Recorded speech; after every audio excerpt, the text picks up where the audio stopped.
Sir, एक बहुत ज़रूरी सवाल जो मैं इस मुद्दे पर लेना चाहूँगी वो है बीजेपी के को लेकर, खासकर जो हमारे गृह मंत्री अमित शाह हैं, उन्होंने इस पर एक बहुत बड़ा बयान दिया। उन्होंने कहा है कि तुष्टीकरण की राजनीति जो है वो हो रही है। इसको आप कैसे देखते हैं? निश्चित रूप से देखिए, ऐसा है कि जब CWC का आया था तो उसके बाद सुबह नितिन नवीन का भी उन्होंने एक्स पे पोस्ट करके प्रतिक्रिया जताई कि ये तुष्टीकरण कर रहे हैं, ये कर रहे हैं।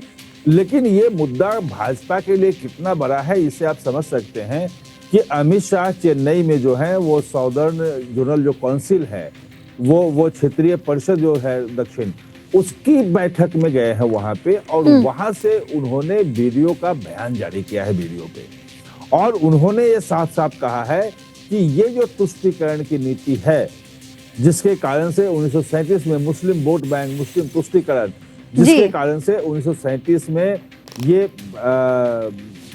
बांट दिया इनको, वंदे मातरम को, और उसके बंटवारे के कारण ही देश का बंटवारा हुआ, क्योंकि वो तुष्टीकरण की जो नीति थी जो 1937 में आपने अपनाई, वही तुष्टीकरण की नीति जो है कांग्रेस की देश के बंटवारे का बिल्कुल सर, उन्होंने कहा है कि 1937 में तुष्टीकरण की राजनीति की नींव डाली गई है। हाँ, नहीं, वही नींव है। ये उनका कहना है कि जब आपने वंदे मातरम के 4 जो स्टेंजा है हटा दिए और 2 ही स्टेंजा रखे, क्योंकि मुसलमान खुश हो जाए, मुस्लिम लीग को और मुस्लिम नेताओं को उस पर आपत्ति थी, तो वहां से आपने तुष्टीकरण की शुरुआत की, और उस तुष्टीकरण का परिणाम हुआ कि 1947 में देश का बंटवारा हो गया, पाकिस्तान बन गया। अब उनका कहना है कि वो जो गलती 1937 में हुई थी, प्रधानमंत्री नरेंद्र मोदी ने उस गलती को अभी 2026 में दुरुस्त कर दिया है। अब पूरा इस्तेंजा आपको कहना होगा। अब उनका ये कहना है कि भाई ये जो चीज हो रही है वो एक अधिवेशन में पारित प्रस्ताव था कि हम 2 स्टेंजा गाएंगे। अब ये संसद में पारित प्रस्ताव है, यानी कि संसद में पारित जो प्रस्ताव है, संसद से बनाया हुआ कानून है। अब वो सवाल उठा रहे हैं कि क्या संसद से बनाया गया कानून ऊपर है या एक पार्टी का प्रस्ताव ऊपर है।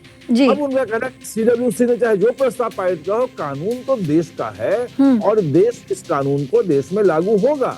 इसमें जो स्टैंड ले रही है कांग्रेस, उसको सीधे से कहा। दूसरी बात ये कहा है कि उन्होंने जनता का नाम लिया है कि जनता ये तय करे कि ये जो कांग्रेस कर रही है ये सही है गलत है, और ये भी संकेत, जिसका मतलब ये है कि अब जनता के बीच में तिरंगे को वंदे मातरम के साथ वो बहुत बड़ा भाजपा देशव्यापी अभियान शुरू कर सकती है। उनकी विधानसभाओं में, सरकारों में वंदे मातरम को लेकर के बड़े बड़े फैसले हो सकते हैं, रिजोल्यूशन पास हो सकते हैं। ये सारे संकेत जो हैं वो अमित शाह ने दिए। इसका मतलब ये है कि अब वंदे मातरम जो है वो एक बड़ा मुद्दा इस देश में आ रहा है कांग्रेस के सामने, और भाजपा दोनों आमने सामने होगी। विपक्षी दल कहाँ होंगे, कौन किधर होगा, वो देखने की बात है। ये जनता के बीच में किस रूप में मुद्दा जाता है, जनता किस रूप में लेती है, ये भी देखने की बात होगी। लेकिन वंदे मातरम जो है एक बड़ा मुद्दा इस देश में बन गया है, इसमें कोई संदेह नहीं है।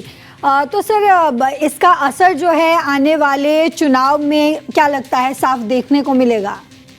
देखिए, एक वंदे मातरम भारत के सांस्कृतिक राष्ट्रवाद से जुड़ा हुआ मुद्दा है, और वंदे मातरम आजादी की लड़ाई का जो है मेन जो वो कहते हैं थीम सॉन्ग जिसको बोलते हैं, वो रहा है।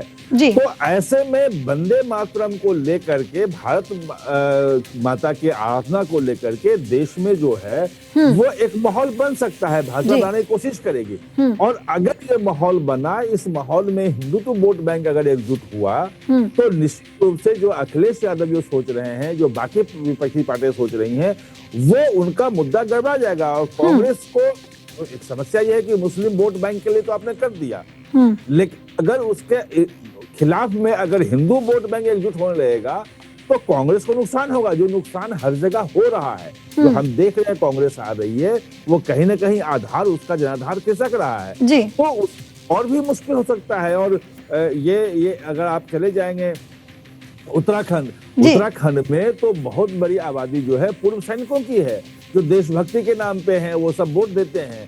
उनको आप ये वंदे मातरम पे कैसे समझाओगे? जी बिल्कुल, बड़ा इशू बन रहा है, और इसमें भाजपा को ये लग रहा है कि अभी राम मंदिर बन जाने के बाद तो वो मुद्दा खत्म हो गया, चढ़ावा चोरी की जो घटना आ गई तो मुद्दा और पीछे चला गया, वो तो और उसके गले की फांस बनी हुई है। अब बाकी कोई ऐसा इशू नहीं है जो हिंदुओं को एकजुट कर सके, सब कुछ सके, भाजपा के पास नहीं है। ये बैठे बिठाए उसको एक मुद्दा मिल गया है वंदे मातरम का, और जैसे ही CWC ने प्रस्ताव पारित किया, अमित शाह खुद सामने आए हैं और ये दिखाता है कि अगर अमित शाह सामने आके बयान जारी कर रहे हैं, इसका मतलब कि भाजपा इसको बड़े पैमाने पे एक राष्ट्रीय मुद्दा बनाने की तैयारी में है और कांग्रेस को घेरेगी। जी, बहुत शुक्रिया सर आपका तमाम जानकारियों के लिए। तो आपने समझा कि किस तरीके से वंदे मातरम जो है अब देश में एक बड़ा मुद्दा बनता हुआ नजर आ रहा है, जहां इसकी शुरुआत हम कह सकते हैं कि 15 अगस्त से हुई, तो अब ये जो है ये CWC से होते हुए बीजेपी और बीजेपी के जो हमारे गृह मंत्री हैं अमित शाह, उन तक पहुंच गई। उन्होंने इस पर बड़ा बयान दिया। अब देखेंगे कि आने वाले समय में खासकर आने वाले चुनाव पर इसका क्या प्रभाव जो है वो देखने को मिलता है। तमाम जानकारियों के लिए लगातार देखते रहिए दैनिक जागरण। नमस्कार।